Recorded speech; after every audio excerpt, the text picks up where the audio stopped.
ఇది చలికాలం కదా, మనము గోధుమ పిండితో లడ్డూలు ఎలా తయారు చేయాలో చూద్దాము. ఫస్ట్ కడాయి పెట్టి నెయ్యి వేసుకోవాలి.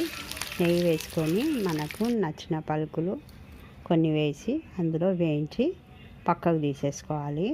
పక్కకు తీసేసుకున్న తర్వాత అదే నెయ్యిలో గోధుమ పిండి వేసి మంచిగా వేయించుకోవాలి. మంచి కలర్ వచ్చే వరకు, బిస్కెట్ కలర్ రావాలి, అలా మంచిగా వేయించుకోవాలి. Brown colour. మంట మాత్రం సిమ్లో పెట్టాలి. మంట ఎప్పుడు కానీ ఎక్కువ పెట్టకూడదు. సిమ్లో పెట్టి మంచిగా వేయించుకోవాలి. ఇది చలికాలం కదా, అందులో కొంచెం గోందు పొడి కూడా వేసుకోవాలి. వేసి అదే నెయ్యిలో వేయించుకోవాలి. వేయించి అదే పిండిలో వేసి వేయించి మంచిగా కలుపుకోవాలి. పిండిను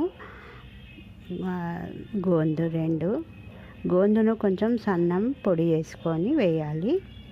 రెండు బాగా మంచిగా మనకు ఇలా బిస్కెట్ కలర్ వచ్చే వరకు వేయించుకోవాలి. మాడొద్దు, సిమ్లో పెట్టి వేయించాలి. ఆ తర్వాత కొంచెం ఇలాచీ పౌడర్ వేసుకోవాలి. ఇలాచీ పౌడర్ వేసుకున్న తర్వాత అన్నీ మంచిగా మిక్స్ చేసి మనం స్టవ్ ఆఫ్ చేసేసి బెల్లంని మంచిగా సన్నం తురుము వేసుకొని ఆ బెల్లం తురుముని పైనుంచి వేసి, ఇది స్టవ్ మీద పెట్టాలి కానీ స్టవ్ మాత్రం మంట మాత్రం తీసేయాలి. స్టవ్ మీద పెడితే ఆ వేడి ప్లస్ ఈ పిండి నెయ్యి వేడికి ఈ బెల్లం అందులో మంచిగా కలిసిపోతుంది. బెల్లం మంచిగా కలిసిపోయిన తర్వాత మనము వాటిని చిన్నగా లడ్డూల్లాగా కట్టేసుకోవాలి. కట్టేసుకొని పెట్టుకుంటే డైలీ 1-2 తినొచ్చు.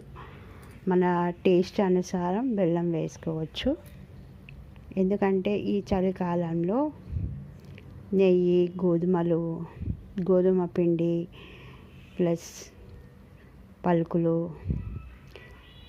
గోందు ఇవన్నీ మంచి బలం ఇచ్చే వస్తువులు. ఇందులో చాలా హెల్త్ బెనిఫిట్స్ ఉంటాయి కాబట్టి ఇలా తయారు చేసుకొని రోజు 1-2 తింటే కాస్త హెల్త్కి మంచిది. చలికి తట్టుకునే శక్తి వస్తుంది. కాబట్టి మీరు కూడా ఒకసారి ట్రై చేయండి. మా ఛానల్ను సబ్స్క్రైబ్ చేయండి, షేర్ చేయండి, లైక్ చేయండి, మంచి కామెంట్స్ పెట్టండి. మీరు కూడా ఎప్పుడైనా తయారు చేశారా చెప్పండి.